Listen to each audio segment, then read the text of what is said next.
พุทธศาสนิกชนทุกท่านร่วมทำบุญผ้าป่าสามัคคีและร่วมเป็นเจ้าภาพโรงทานในพิธีทำบุญ1 ทศวรรษ 10 ปีที่พักสงฆ์สถาบันธรรมาภิวัตรบ้านศพเตินตำบลศพปาดอำเภอแม่เมาะจังหวัดลำปางในวันที่17 สิงหาคม 2565 เวลา 9 นาฬิกาถึง 15 นาฬิกา 30 นาทีบุญใหญ่ 10 ปีมีครั้งเดียวท่านสามารถร่วมทำบุญและเป็นเจ้าภาพโรงทานผ่านบัญชีธนาคารกรุงไทยสาขาประตูชัยชื่อบัญชีที่พักสงฆ์ธรรมาภิวัตรเลขบัญชี 536-075-5318ข่าวสารเพื่อการประชาสัมพันธ์ขอเชิญชวนศรัทธานักศีลนักบุญทั้งหลายผู้มีความเคารพนับถือพระครูวิสิทธิ์ศิราภรณ์เจ้าคณะตำบลป่าแดดเจ้าอาวาสวัดวังสิงห์คำคณะสงฆ์คณะศิษยานุศิษย์คณะศรัทธาพร้อมใจกันจัดงานทำบุญอายุวัฒนมงคลครบรอบ59 ปีจัดงาน2 วันวันเสาร์ที่20 สิงหาคมและวันอาทิตย์ที่21 สิงหาคม 2565เป็นส่วนหนึ่งที่เราจะได้ไปร่วมทำบุญอายุวัฒนมงคลครบรอบ59 ปีพระครูวิจิตรศิราภรณ์เจ้าคณะตำบลป่าแดดเจ้าอาวาสวัดวังสิงห์คำตำบลป่าแดดอำเภอเมืองเชียงใหม่จังหวัดเชียงใหม่ทั้ง2 วันโดยพร้อมเพรียงกัน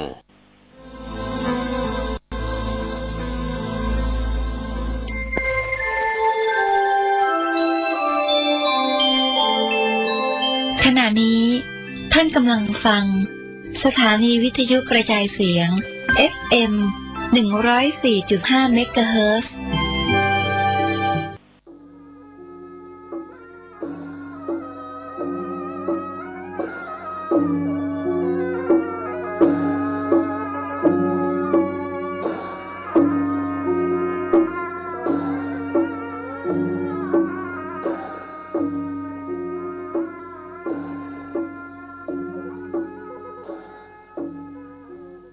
ขอความเจริญในธรรมและความผาสุกทางใจจงได้มาบังเกิดมีกับท่านสาธุชนคนดีผู้เจริญในศีลผู้เจริญในธรรมทุกท่านพร้อมกันนี้ขอยกมือ10 นิ้วขึ้นตั้งวางกิ้วกายเกศากราบอาราธนาเอากุลพระศรีรัตนตรัยกุลพ่อกุลแม่กุลครูบาอาจารย์ผู้ประสิทธิ์ประสาทวิชาความรู้คุณงามความดีทั้งหลายบารมีที่ท่านทั้งหลายได้กระทำบำเพ็ญมาในอดีตและกำลังจะทำวันนี้เวลานี้วันพุธนี้วันหือนี้เสื้อบ้านเสื้อเมืองเสื้อวัดเสื้อวาพระสยามเทวาธิราชสิ่งศักดิ์สิทธิ์ทั้งหลายอันมีพระบรมธาตุเจ้าดอยสุเทพครูบาเจ้าศรีวิจัยนักบุญแห่งล้านนาไทยเป็นต้นได้มาปกปักรักษาพ่อแม่พี่น้องลูกหลานเหลนบงสาคณาญาติทั้งญาติธรรมและญาติสายโลหิตผู้เปิดวิทยุรับฟังรายการเมื่อเจ้าวันนี้ทุกท่านขอท่านทั้งหลายมีความสุขกายมีความสุขใจเหมือนกันทุกท่านทุกคนตลอดกาลนานก่อนที่จะได้ดำเนินรายการต่อไปนี้ขอเชิญชวนมวลญาติธรรมทั้งหลาย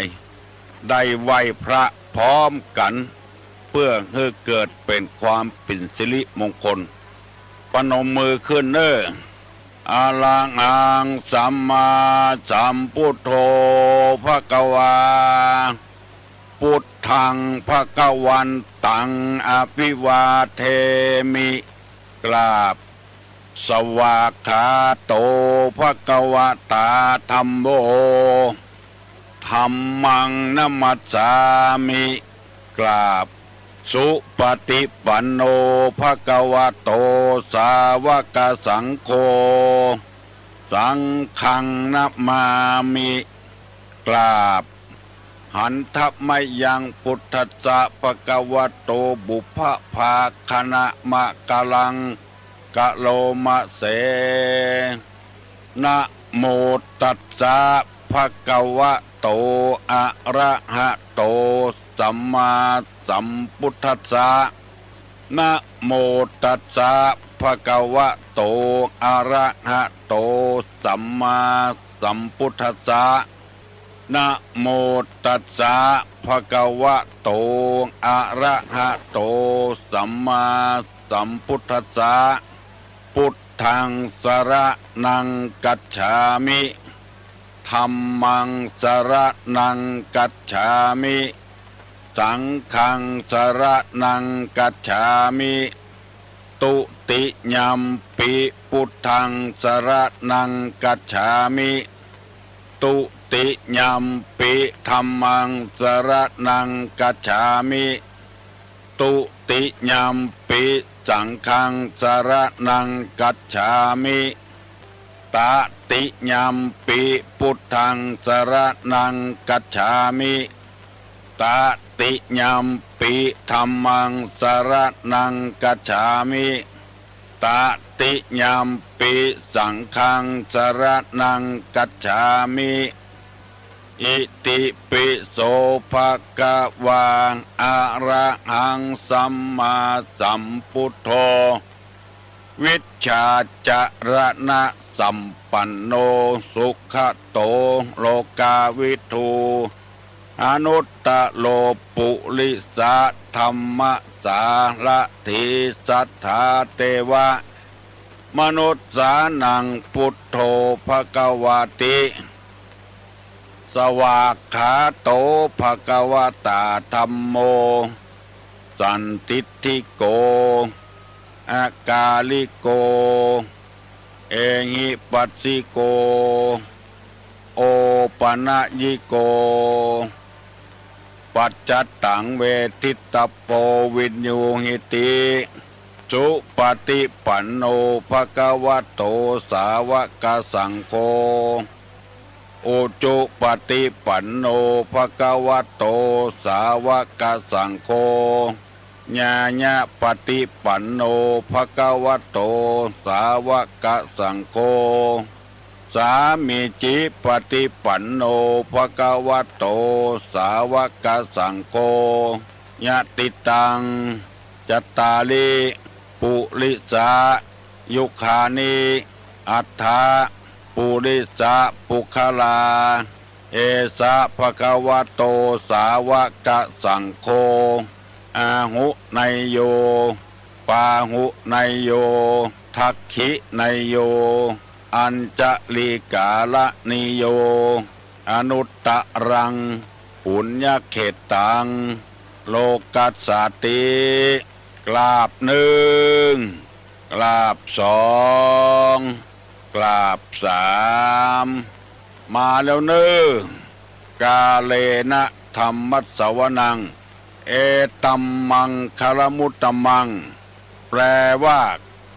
การฟังธรรมตามการตามเวลาเป็นมงคลอันประเสริฐมาแล้วเน้อเสียงก้องเสียงก้องเสียงมองต่ำเข้าเสียงตุเจ้าเทศนาธรรมมาถึงบ้านมาถึงบนเฮือนมาถึงห้องนอนมาถึงในชุดในมุ้งมาถึงห้องครัวมาถึงห้องน้ำมาถึงในรถที่กำลังขับอยู่มาถึงกุฏิกุฏางพุทธภาษิตในมงคลกถาได้อ้างมาคือได้ฟังนั้นเรียกว่ามงคลกถากาเลนะธรรมสวนังเอตัมมังคารมุตตมังการฟังธรรมตามกาลเวลาเป็นมงคลประเสริฐเวลานี้เป็นเวลาที่ฟังธรรมตามกาลเวลาหนึ่งบ่ต้องเสียเวลาอย่างอื่นทำงานโดยฟังธรรมโดยเป็นมงคลแล้วทำงานเพื่อจะหาอาหารบำรุงร่างกาย หูได้ฟังบำรุงสมอง จิตที่คิดอยู่บำรุงจิตใจพร้อมกันหมดบ่ต้องเสียเวลาจัดสถานที่นั่งธรรมาสดาขันเข้าตอกดอกไม้บ่ได้เสียเวลาอย่างอื่น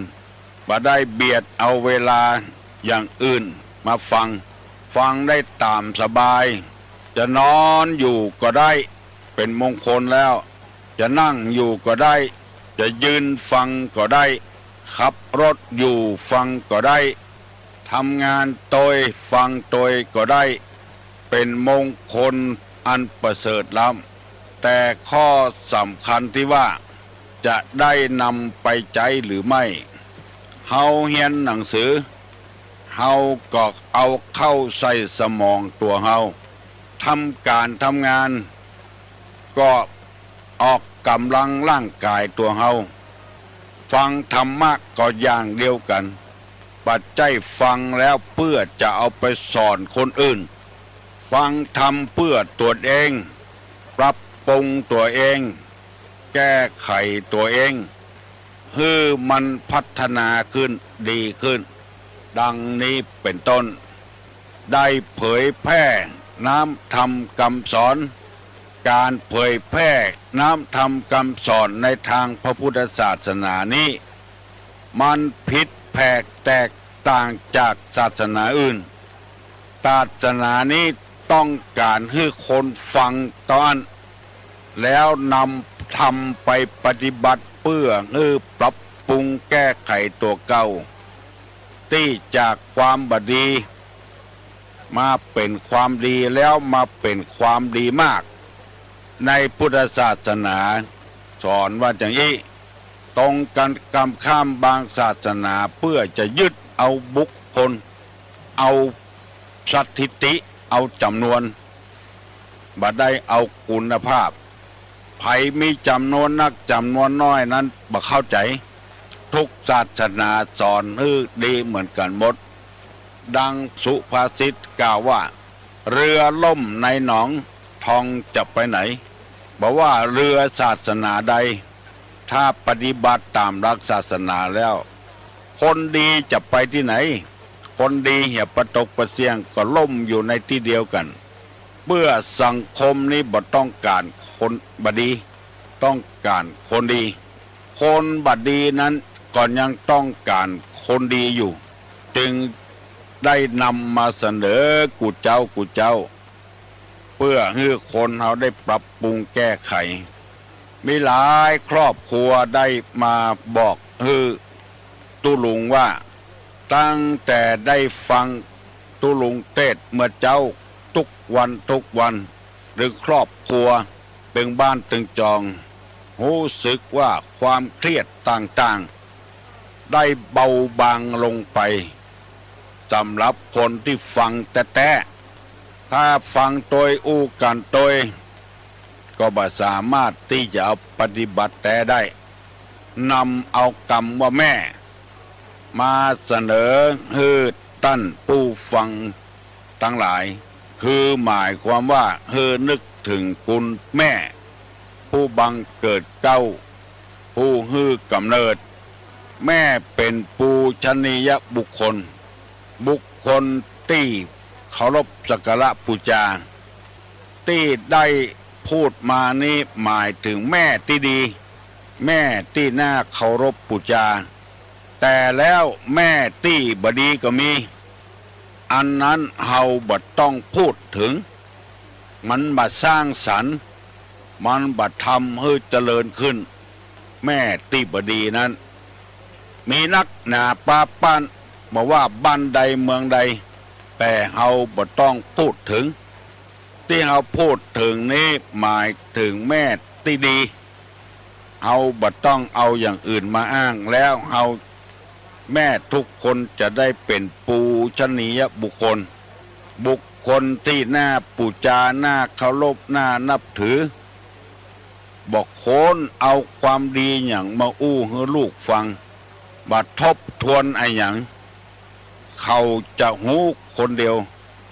ที่เขาได้ทำไว้ให้เขาเจือใดพ่องวันนี้ ตุลุงจะย่างเรื่องแม่เฮียก่อนจะได้ลืมหัวข้อที่ว่าเหตุที่ทำให้คนเราเดือดร้อนในภายหลังที่เล่าละไว้2-3 ข้อมาเพิ่มเติมขึ้นแถมผู้ฟังทั้งหลายอาจจะลืมไปเหี่ยแล้วพอจะไปเป็นคนลืมง่ายเหตุที่ทำให้คนผิดหวังคาดหวังในเมื่อลูนบ้านเฮาว่ากินแหนง1บ่ศึกษาเล่าเรียนเมื่อยังหนุ่มยังแน่นโอกาสมีแล้วบ่ทำ2บ่ศึกษาเล่าเรียนศิลปวิทยาเมื่อยังน้อยๆพอใหญ่มาแล้วเจ้งจะกินแหนงหูนี้เป็นต้นโอกาสมันฮื้อแล้วบัดเนี้ยบ่ท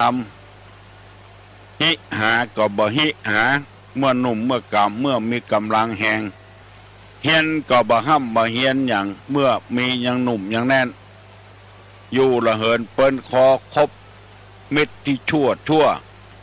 ทำความเดือดร้อนให้ตัวเองและคนอื่นดังที่ตุลุงเสนอมาและที่ตุลุงนำมาเสนอกูเจ้านี้ก็เพราะว่าโอกาสมันฮื้อแล้วแถมอย่างหนึ่งมันฮื้อเหมาะสมกับโอกาสกับฐานะเพราะว่าสิ่งที่เราได้รับจากสังคมมันมีนักเมื่อเราได้รับจากสังคมแล้วเราก็ต้องทำตัวฮื้อความถูกต้องที่สังคมฮื้อเราอาทิเช่นวันดีคืนดีอยู่มาก็พิจารณาว่าเป็นบุคคลสำคัญเอากรรมที่ตุลุงเทศไปทำวิทยานิพนธ์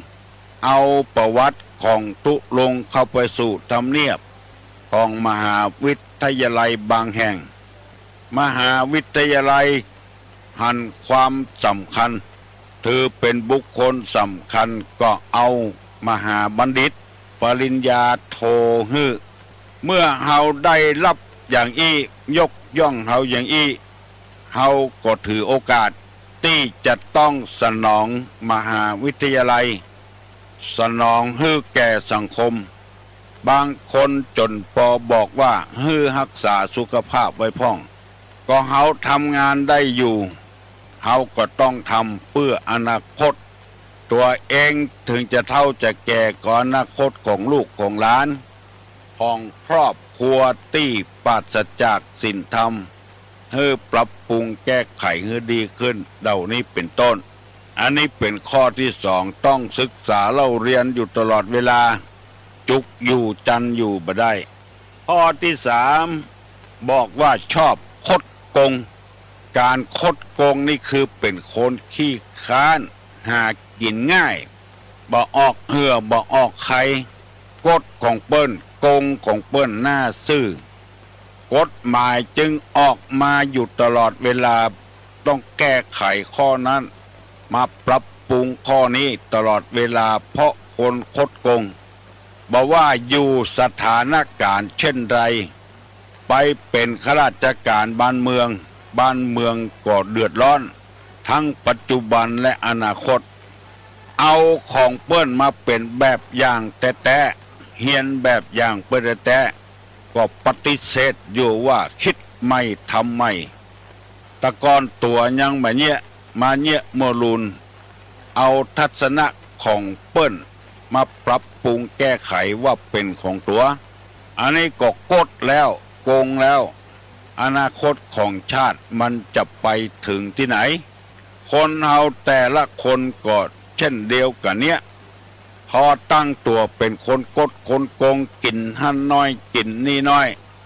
อนาคตของบ้านของจองก็บับไปบ่ฮอดตัวเองก็ไปบ่ฮอดล้มเหลวทุกรายเพราะมันหากินง่ายใจลิ้นใจปากอู้สกรรม2 กรรมเอาง่ายๆเช่นยืมเงินเปิ้นอีเตอะปลายเดือนมาแล้วพอถึงเงินเดือนได้จะมาฮื้อทันทีได้รับวันที่1วันที่2จะมาฮื้อละคนที่ถูกยืมก็ฮื้อไป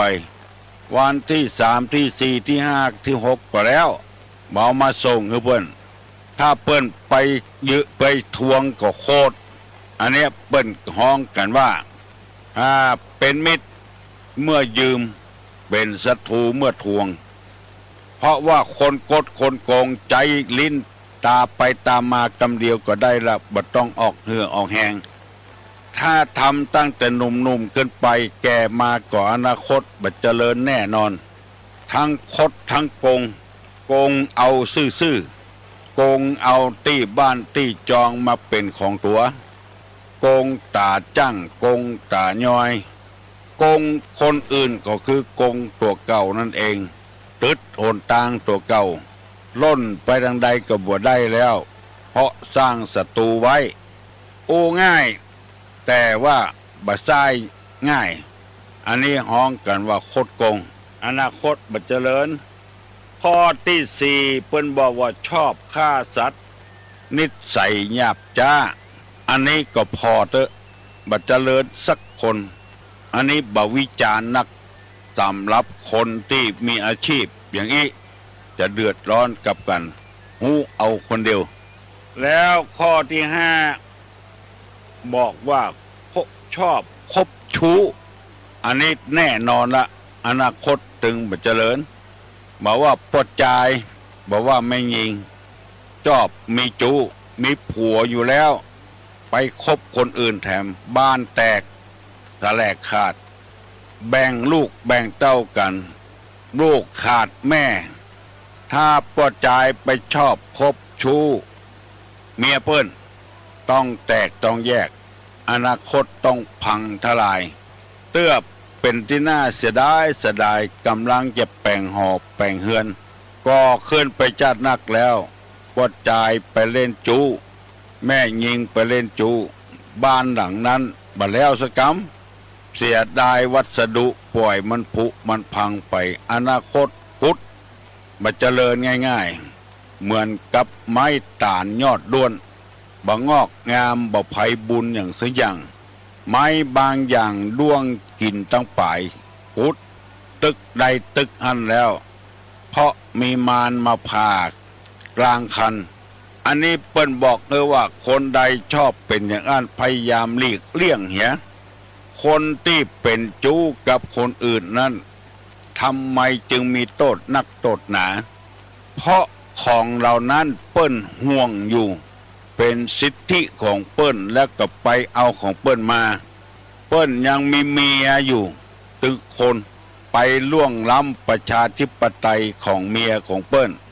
อยู่ด้วยกันก็อุ่นใจจะเฮืออนาคตเจริญไปเอาผัวเปิ้นมาเป็นผัวตัวเหียหรือนอกใจผัวตัวเก่าไปยินดีผัวคนอื่นอนาคตผิดหวังคนใดเนี่ยเจออีปดใจก็เช่นเดียวกันเปิ้นมีผัวของเปิ้นคุ้มครองอยู่เปิ้นก็เสียดายแล้วไปเล่นจู้เมียเปิ้นถ้าบ่อย่างนั้นก็ยังมีพ่อมีแม่อยู่ไปล่อลวงเอาลูกสาวของเปิ้นมาชอบเป็นจู้เป็นเจิงกับลูกของเปิ้นมาถูกต้องตามหลักศีลหลักธรรมกฎหมายบ้านกฎหมายเมืองถ้าได้ฟังแล้วก็พยายามหลีกเลี่ยงเพื่ออนาคตของตนเองจะได้เจริญรุ่งเรืองขึ้นจะไปว่าเหือล่มเมื่อจอดตาบอดเมื่อเท่าเพื่อมันไปอย่างโลดมีใจปานใดก็ตามพยายามหลีกเลี่ยงจะไปต่อสู้กับมันเพื่ออนาคตของตัวเองและของคนอื่นบางเตื้อฮะก็เป็นดีอินดูแต่เปิ้นกำลังหาไปภาคเปิ้นเหียเป็นคนจัดดีเหมือนกับบอกไฟกำลังขึ้นจัดดีโอ้ใกล้จะลงเป็นระเบิดเหียอนาคตหมดหวังแล้วตกลงมาโว่เวอร์อย่างบะค้างแตกละแหนแบนแบ้หมดมีหลายคนแล้วหันเป็นตัวอย่างที่บดีบงามอันนี้เป็นข้อที่5ตุลงจะทวนแถมกำเนิด1บัดแสวงหาทรัพย์เมื่อยามหนุ่ม2บัดศึกษาศิลปวิทยาเมื่อยามหนุ่ม 3. ชอบคดโกง 4. ชอบฆ่าสัตว์เบียดเบียนสัตว์นิสัยหยาบช้า 5. ชอบคบชู้ข้อที่ 6นี่ว่าตระหนี่คำว่าตระหนี่กับประหยัดนี่มันบ่เหมือนกันเนอะตระหนี่นี่บักกล้าลงทุนตระหนี่จะกินก็เสียดายจะขายก็เสียดายเงี้ยยังก็เสียดายหมดอันนี้ฮ้องว่านิสัยตระหนี่อันประหยัดนั้นบ่ได้อยู่ในข้อนี้ประหยัดนั้นรู้จักการใช้การจ่ายอันตระหนี่นี่ไปแถมอย่างหนึ่งเหมือนนิทานมัทกุณดาลีมัทกุณดาลีนี่เกิดในถ้ำกลางของพ่อของแม่ที่ร่ำรวยพ่อแม่ร่ำรวยแล้วตระหนี่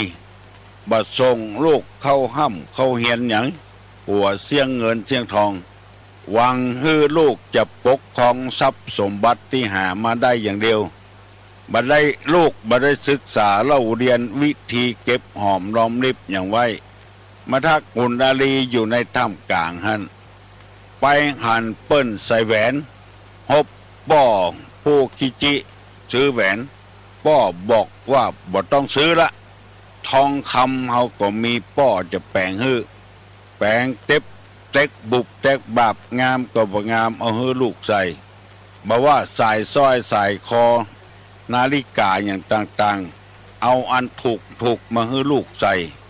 ผสมกับฐานะที่ความเป็นเศรษฐีผ้าผ่อนต้อนสบายก็เอาของถูกมาฮื้อนุ่งในที่สุดมามัทกุณดาลีก็เลยตายยอดตายหยาบจะกินก็บ่กินจะตานก็บ่ตานวันหนึ่งป่วยลงตุเจ้าไปโพดไปบิณฑบาตมัทกุณดาลีนอนอยู่นอกเฮือนปุ่นพ่อแม่เบือนอนในเฮือนเบ็นหน้าไปตังฝาเฮือนหันเงาวับเวบก็หันหน้าปิกมาหันตุเจ้ากำลังบิณฑบาตกุมารมัทกุณดาลีก็บ่ฮู้ว่าจะยังไงก็เราบอกว่าตุเจ้าเอ๋ยนิมนต์ไปเถอะป้อข้ากำลังกินของเก่าว่าได้ใส่บาตรญาติปกตุเจ้ามาเพื่อจะโพดฮื้อจิตใจเขาเวลาที่เขาใกล้จะตายฮื้อไปสู่ที่ชอบเมื่อลุนมาก็เลยเสี่ยงชีวิตพ่อแม่โศกเศร้าเสียใจกินแองว่าได้ฮื้อลูกตอมอกใจตายไปเลยยกนิทานมาเล่าฮื้อฟังเพื่อฮื้อลูกฮื้อเต้าได้ศึกษาเล่าเรียนมีความรู้แล้วเขาจะได้เอาความรู้มาประกอบอาชีพฮื้อมันดีอยู่น้อยอนาคตไปบักไก่เพราะลูกบ่มีความรู้บางคนเพิ่นมีเงินมีทองส่งลูกส่งเต้าเข้าเฮียนได้ไปประกอบอาชีพมีเพื่อนมีฝูงเป็นผู้รักผู้ใหญ่เข้ามาช่วยการช่วยงาน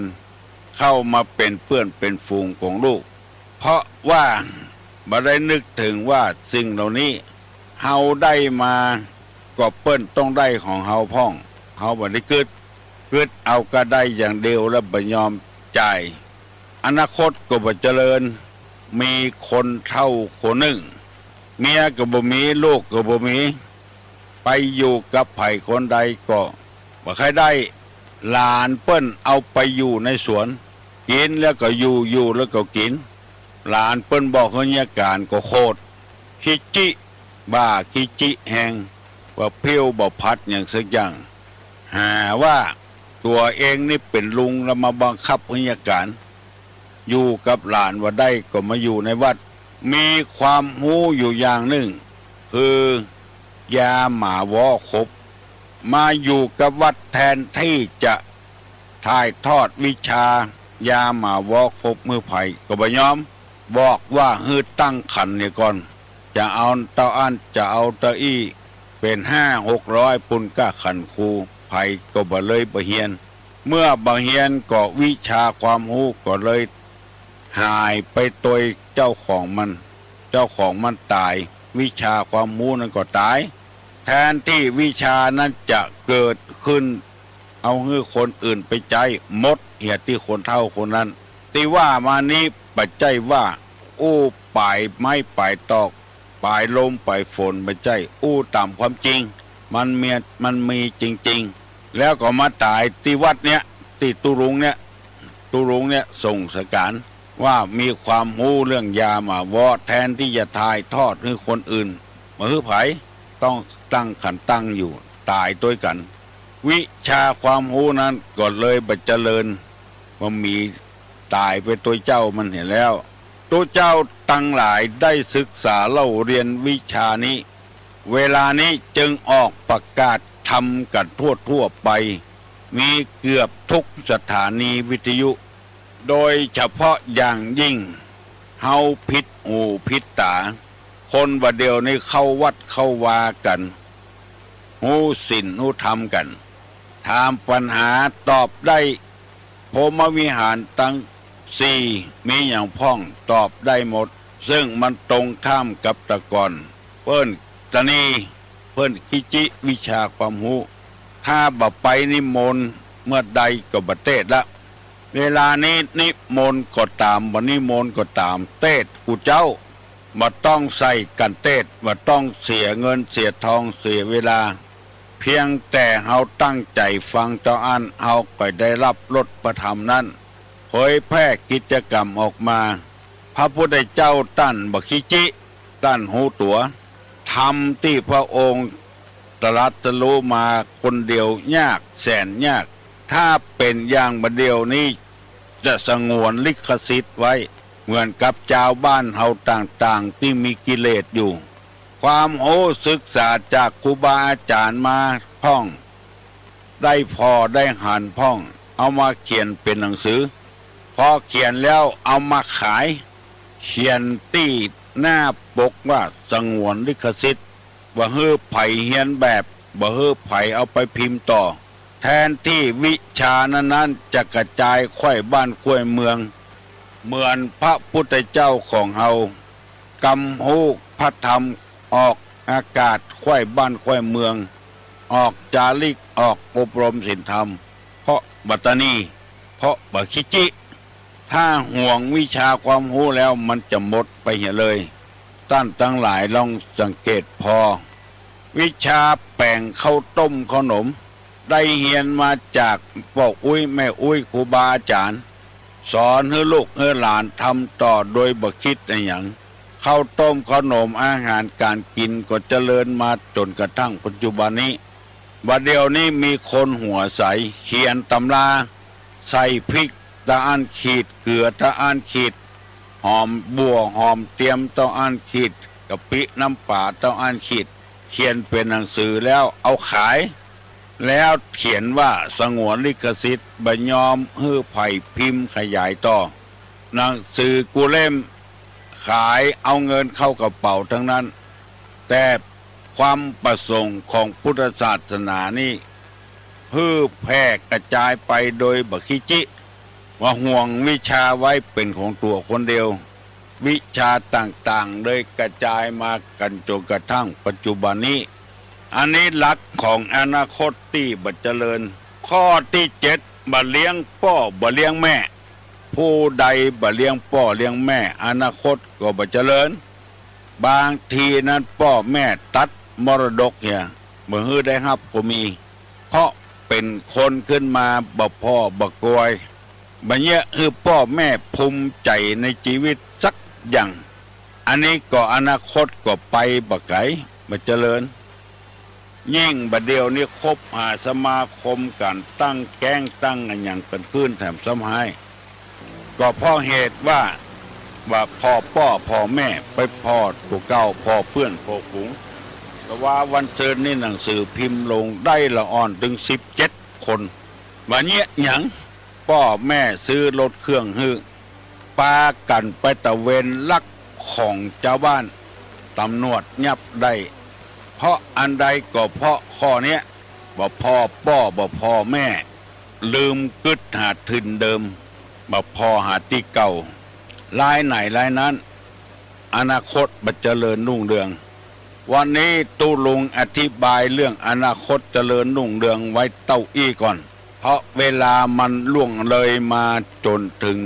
40 นาทีแล้วยังเวลาแถมน้อยเดียวที่จะต้องสนทนากับพ่อแม่พี่น้องทั้งหลายเป็นเวลาหลังขออนุโมทนาในส่วนบุญส่วนกุศลกับแม่แสงมงคลสวัสดิ์ที่อยู่หลังกาดสวนแก้วได้เอาซึ่งใหญ่3 อันสะล้อ2 อัน3 อันเอามามอบเพื่อตุลุงเพื่อขยายเอาไปมอบเพื่อโรงเรียนต่างๆที่มาขอกับตุลุงขออนุโมทนากับแม่แสงมงคลสวัสดิ์กับลูกกับเต้าตัวเนอขอให้เจริญรุ่งเรืองต่อไปมีน้ำใจอันประเสริฐดีก็มีมาดีก็มีจะได้เอาปรับปรุงจะได้เอาจ้างเปิ้นแปลงให้มันดีๆแล้วจะเอาไปมอบเพื่อโรงเรียนต่างๆที่เปิ้นมาขอเอามาเตอะของเก่าของแก่อันหยังก็เอามาเตอะที่อยู่กับบ้านกับจองคุยก็ดีชิงก็ดีชาบก็ดีซึ่งก็ดีสะล้อก็ดีที่มันมีกับบ้านหาสาระประโยชน์บ่ได้เอามามอบเพื่อตุลุงจะได้เอามาแปลงไปทำไมจ้างเป็นแปลงกล่องก็ดีแล้วแม่สีนวลบ้านดอนใจเอาสะล้อมาฮื้อ2 อันขอขอบคุณวันที่นี่ตัวฮัลโหลครับครับขอแจ้งข่าวหน่อยครับภรรยาของปัญหาบุตรประธานชุมชนยุทธพรพิงจะเอาศพไปเสียวันนี้นะครับวันนี้กะครับผมยินดีเนอะนมัสการจะประกาศฮัลโหลครับก็ปัญหาหรือว่าครับที่ตกลงมาโดนสแกนกล้องห้องน้ำคือดอกนิ้วแดงนะครับที่ว่าโดนสแกนกล้องห้องแล้วก็3 ปีมาเท่านะครับคือดอกนิ้วแดงนะครับครับขอประกาศเนอะเมียของป้อนานมีแสงนูนตายเมื่อวันเสาร์เปิ้นจะเผาวันนี้เนอะชมรมผู้สูงอายุสมาคมของชาปนกิจชมรมผู้สูงอายุทั่วอำเภอแม่ริมและต่างอำเภอที่หูจักป้อมีแสงนูนขอให้ได้รับทราบตัวเนอะถ้ามีโอกาสเปิ้นจะเผาวันนี้แล้วขอให้รับทราบด้วยกันเนอะถ้ามีโอกาสก็ขอเชิญมาเป็นเกียรติศพบำเพ็ญอยู่ที่วัดแม่สาหลวงเนอะวัดแม่สาหลวงป้อนานมีแสงนูนขอประกาศขอให้ตุลุงประกาศให้รับทราบที่วัดแม่สาหลวงคนเฒ่าคนแก่ชมรมก็ดีสมาคมผู้สูงอายุต่างๆในอำเภอแม่ริมขอรับทราบด้วยกันเนอะใครมีโอกาสก็ขอให้มาร่วมเนอะถ้าว่ามีโอกาสก็แล้วไปเพราะว่ามันด่วนตายเมื่อวันเสาร์ถ้าจะไปเผาวันพุธก็เจ้าบ้านเจ้าเมืองเปิ้นว่าบดีป้อนานมีกัวตายวันเสาร์เผาวันอังคารวันเสาร์มันธาตุไฟอังคารมันธาตุลมจะเผาวันนี้แล้วเนอะวันจันทร์ฮัลโหลนั้นทุกที่ผ่านมานะเจ้าทักว่าเพราะนั้นทุกเมืองหมายถึงว่าจะได้ก็คือว่าเพราะนั้นคือตัวมาอู้กับทุกเมืองนะเจ้าหมายความว่าเพราะนั้นคือต้องโทรมานะเจ้าหันเสียงได้ยินเสียงเพื่อนเลยเจ้าอันกะเจริญพรเนอะเกาะโคนเฮามันตัดกำลังกันมันก็เสียกำลังใจพ่องบ่เป็นอย่างยินดีกับแม่สีนวลเนอะบ้านดอนใจประแดดเอาสล้อมาฮื้อ2 อันอุตสาบุบุญฝนมาเมื่อตะวาฮัลโหลและก็ขออนุโมทนากับแม่ครูวันดีฮัลโหลจะถามปัญหาครับ ทำอะไรโปรดนิยมออกไปเทศในงานอย่างครับขอให้ติดตอบครับครับขออนุโมทนากับแม่ครูวันดีพรหมเทพบ้านปะฮวกเปิ้นมาเยี่ยมตุลุงมัตตวาแล้วบอกว่าขอร่วมทำบุญกับตุลุงที่ได้รับภาระเป็นเจ้าภาพส่งเคราะห์โรงเรียนต่างๆเปิ้นมาขอเครื่องดนตรีเปิ้นบอกว่าจะเป็นเจ้าภาพสุดแล้วแต่ตุลุงจะเอาไปซื้ออันหยังบริจาคเงินมา10,000 บาทเอาซื้อดนตรีล้านนาไม่ใช่ดนตรีไทยดนตรีล้านนา10,000 บาทมันยังมาพอเตื้อเพราะมีหลายโรงเรียนตุลุงคิดว่าจะเอาไปซื้อระนาดเพราะมันแปลงระนาดนี่มันอันไหนเป็น3-4 ปันปุ้นจะได้ใจเงินของแม่ครูวันดีเอามาถวาย10,000 บาทแล้วก็เจ้าภาพระฆังเจ้าภาพโต๊ะหมู่บูชาเปิ้นก็ว่าจะจวนพี่จวนน้องเอาเงินมาถวายตุลุงแถมซื้อสล้อซอซึงเพราะฉะนั้นโรงเรียนบ้านปงก็ดีโรงเรียนตองกายก็ดีอุ่นใจว่าเนอะดนตรีปืนบ้านปืนเมืองที่ตั้นต้องการนั้นอาจจะสำเร็จผลในเร็ววันนี้เพราะมีผู้ใจบุญเอามาบริจาคอย่างตะวานี้ก็ได้ซึ้ง2 เราสล้อแถมนับทั้งหมดก็ถึง5 เราก่อนแต่ว่าจะต้องเอาไปซ่อมแซมพ่องก็มาเป็นอย่างขอช่วยกันบริจาคเนอะญาติโยมทั้งหลายขอประกาศแถมกำเนอะเมียของป้อนานมีแสงนูนประธานชมรมกลุ่มหนุ่มสาว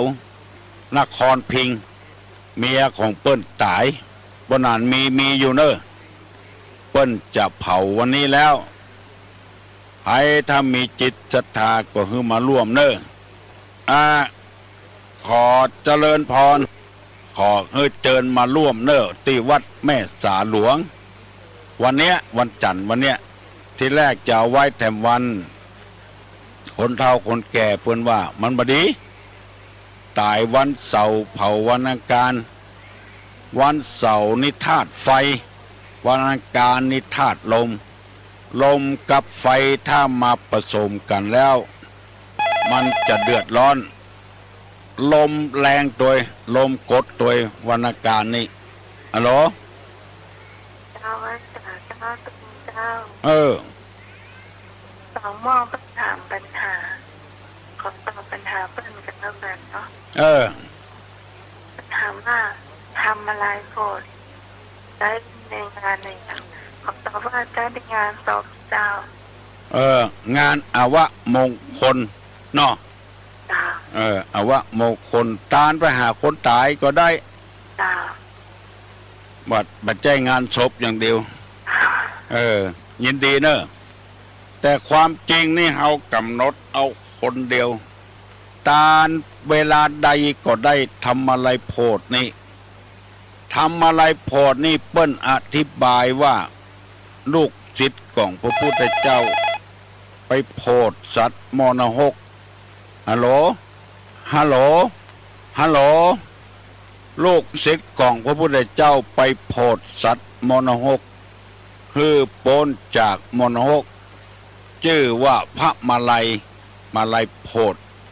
พอกรรมนี้ออกมาเขาก็เข้าใจว่าคนได้ตายแล้วได้ตานทำมาลัยโพดจะให้คนนั้นได้พ้นจากทุกขเวทนามันบัดใจอย่างอันอย่างที่เขาคิดกันบัดได้เอาธรรมนี้ไปโพดคนตายให้พ้นจากมรณก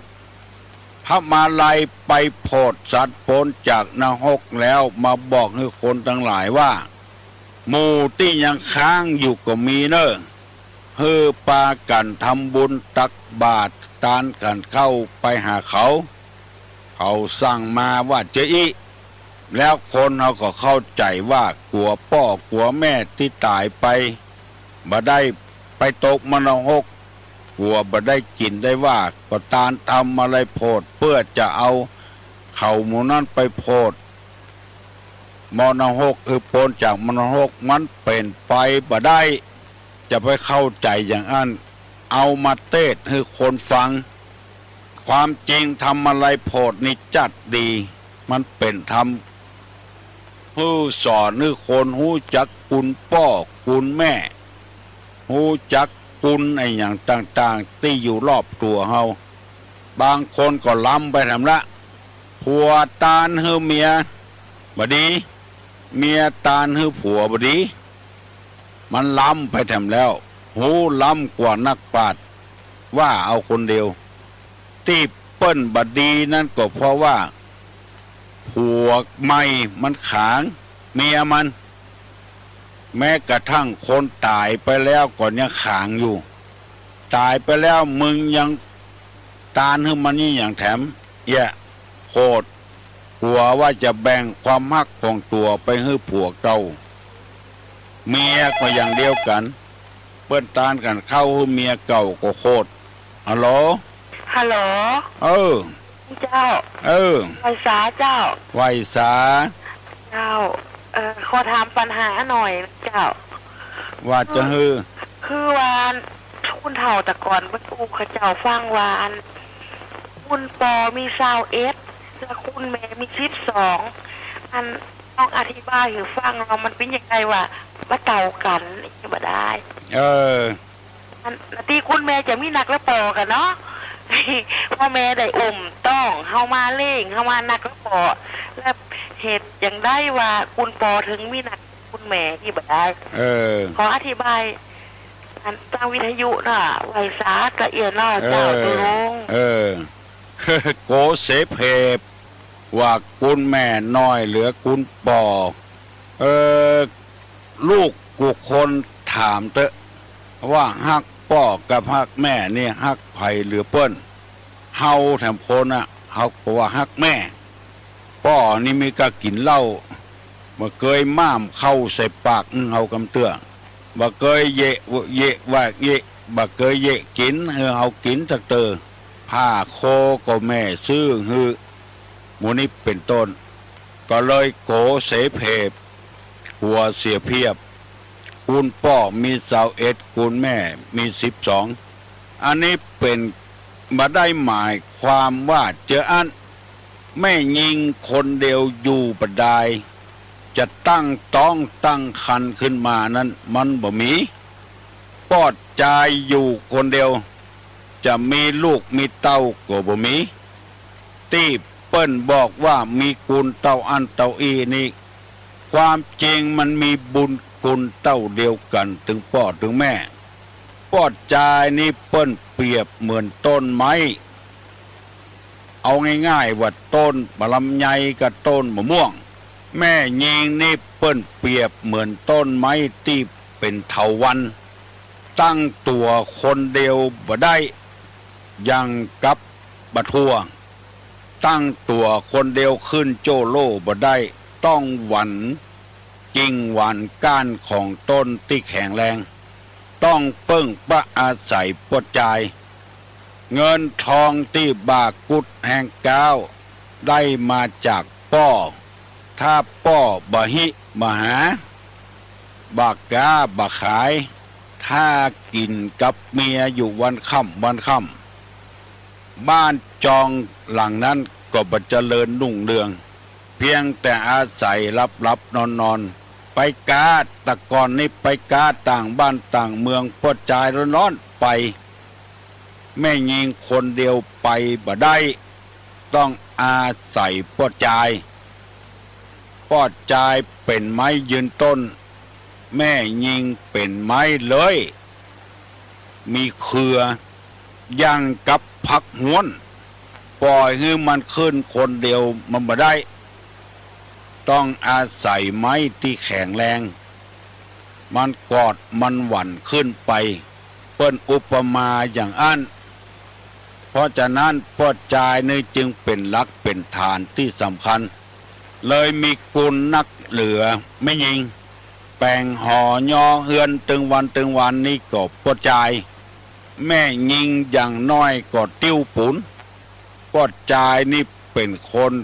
ออกแบบออกแปลนออกพิมพ์ฮึปวดใจจึงมีบุญกุลนักกว่าแม่ยิงมาบวชเป็นตุเจ้าอยู่ในวัดในวาก็ปวดใจทั้งนั้นถ้าฮือแม่ยิงมาบวชตั้งเป็นวัดเป็นวาอยู่คนเดียวมันไปบ่ฮอดต้องอาศัยวัดของตุเจ้าสำนักแม่ชีต่างๆที่เกิดขึ้นในประเทศไทยต้องอาศัยอนัตสัญญาการปฏิบัติธรรมจากตุเจ้าพระจายถ้าจะเล่าถึงพระจายนี่มีคุณสมบัตินักกว่า21ก่อนแม่เยงนี่จะต้องเพิ่งปะอาศัยพระจายอยู่ตลอดเวลาไปตั้งบ้านตั้งเมืองอยู่ก็เฉพาะแม่ยิงคนเดียวบ่ได้เป็นประเภทที่อ่อนแอแล้วยังเปรียบแทนว่าปอดใจเป็นมือขวาแม่ยิงเป็นมือซ้ายเพราะฉะนั้นปอดใจนี้จึงมีกำลังนักเหนือแม่ยิงมวยปอดใจตี5 นาที5 ยกไม่ใช่5 นาทีมวยแม่ยิงตี3 นาทีเหี้ยแต่ถ้าไปนาที5 ยกเหมือนปอดใจนี่กันเดียวลิ้นห้อยคอละอะโหลไม่สายสัตว์หลวงปู่กันอย่างที่เคยได้ยินมาครูบาอาจารย์บอกว่าคนไทยแข็งแรงธาตุดินเมื่อยิงนี่มันอ่อนมันธาตุน้ำคุณดินคุณน้ำมาเทียบเอากันอย่างก็คือตามวิทยาศาสตร์เป็นว่าน้ำเชื่อพ่อเขาเนี่ยมี11 คู่นำกันของแม่เขามี12 คู่มาผสมกันก็เลยเอาถือตำนานเป็นคุณเป็นบุญมาครับโอ้ตู้ลุงใครว่าตู้ลุงก็ใครว่าตะกี้ละอ่านมาแล้วเรียนมาแล้วตามหลักวิทยาศาสตร์นะครับผมมันกรรมมันนี้ตุเจ้ามันว่าบ่ได้เนาะพอออกเสนอมานี่ก็ดีละเนาะจูเอากรรมพอออกเด้อเนาะฮัลโหลจูเอากรรมพอออกเนาะครับผมเจริญพรดีละฟังพอออกไว้เนอะอันยังเป็นอันยังตุลุงใครว่าตึกหมู่นี้น้อยหูน้อยหันน้อยปากบ่ได้น้อยกัดอก อย่างที่เขาว่านั่นนะกรรมบางกรรมมันมีอยู่ปลายลิ้นนี่มันว่าบ่ได้อย่างพอออกเปิ้นมาบอกตะกี้นะถูกต้องแล้วของปอดจายมันมี21ของแม่ยิงมันมี12ถ้าของไม่ยิงนักเหลือของปอดจายมันบ่ได้ถูกตามหลักวิทยาศาสตร์ฮัลโหลก็ไปสาทำปัญหาสั้นๆครับจะศีลกับเป็นจะทำเพื่ออย่างมีความหมายใจก็ครับผู้ฟังที่ตอบครับไปครับเจริญพรเบญจทิศีลคืออะไรเบญจธรรมคืออะไรเอาใครตอบได้ตอบมาเนอะกำเดียวจะย่างแล้วเพราะว่าจะไปทวงเวลาของคนอื่นที่จะได้ถ่ายทอดทางวิทยุต่อไปเบญจศีลคืออะไรเบญจธรรมคืออะไรใครตอบได้ตอบมาเนอะฮัลโหลไหวสายกแก้วนาปะติ้วแม่แก้วนาปะติ้วเจ้าถึงพ่อถึงแม่หักกัน2นะเจ้าหักเหมือนกันถึง2เจ้าถ้ามีพ่อเขาก็ไปเป็นคนได้ในเจ้าส่วนมากถามละอ่อนไม่ว่าหักแม่เหลือเจ้าหักทั้ง2นะเจ้าพ่อแม่ใกล้ชิดเจ้าพ่อเป็นคนนี้คนหาเนาะอย่างน่ากาของนักของไปไก่ไปช่องเงินช่องทองไปไก่นอนรับนอนต่างบ้านต่างจองกับพ่อแม่เอาชีวิตไปเอาชีวิตไปเสี่ยงเนาะเจ้าห้ามกันทั้ง2เนาะเอาเคารพนับถือถึง2อ่ะเจริญพร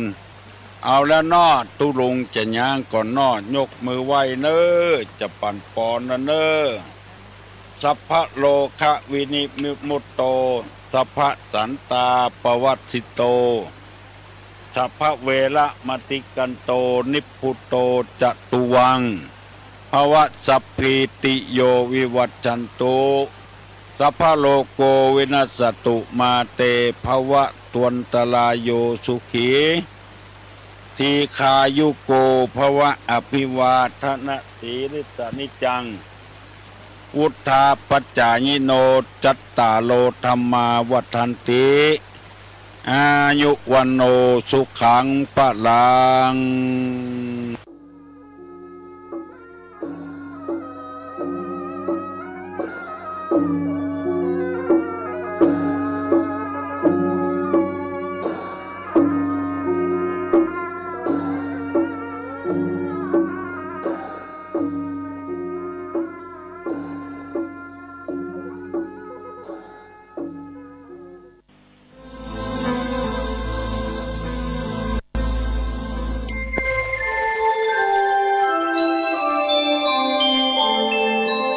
ขณะนี้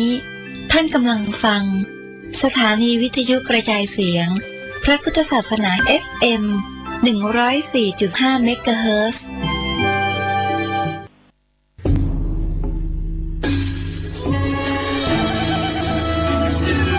ขอเชิญพุทธศาสนิกชนทุกท่านร่วมทำบุญผ้าป่าสามัคคีและร่วมเป็นเจ้าภาพโรงทานในพิธีทำบุญ1 ทศวรรษ 10 ปีที่พักสงฆ์สถาบันธรรมาภิวัตรบ้านศพเตินตำบลศพปาดอำเภอแม่เมาะจังหวัดลำปางในวันที่ 17 สิงหาคม 2565 เวลา 9 นาฬิกาถึง 15 นาฬิกา 30 นาทีบุญใหญ่ 10 ปีมีครั้งเดียวท่านสามารถร่วมทำบุญและเป็นเจ้าภาพโรงทานผ่านบัญชีธนาคารกรุงไทยสาขาประตูชัยชื่อบัญชีที่พักสงฆ์ธรรมาภิวัตรเลขบัญชี 536-075-5318ข่าวสารเพื่อการประชาสัมพันธ์ขอเชิญชวนศรัทธานักศีลนักบุญทั้งหลายผู้มีความเคารพนับถือพระครูวิสิทธิ์ศรีราภรณ์เจ้าคณะตำบลป่าแดดเจ้าอาวาสวัดวังสิงห์คำคณะสงฆ์คณะศิษยานุศิษย์คณะศรัทธาพร้อมใจกันจัดงานทำบุญอายุวัฒนมงคลครบรอบ 59 ปีจัดงาน 2 วันวันเสาร์ที่ 20 สิงหาคมและวันอาทิตย์ที่ 21 สิงหาคม 2565 เป็นส่วนหนึ่งที่เราจะได้ไปร่วมทำบุญอายุวัฒนมงคลครบรอบ 59 ปีพระครูวิจิตรศรีราภรณ์เจ้าคณะตำบลป่าแดดเจ้าอาวาสวัดวังสิงห์คำตำบลป่าแดดอำเภอเมืองเชียงใหม่จังหวัดเชียงใหม่ทั้ง2 วันโดยพร้อมเพรียงกัน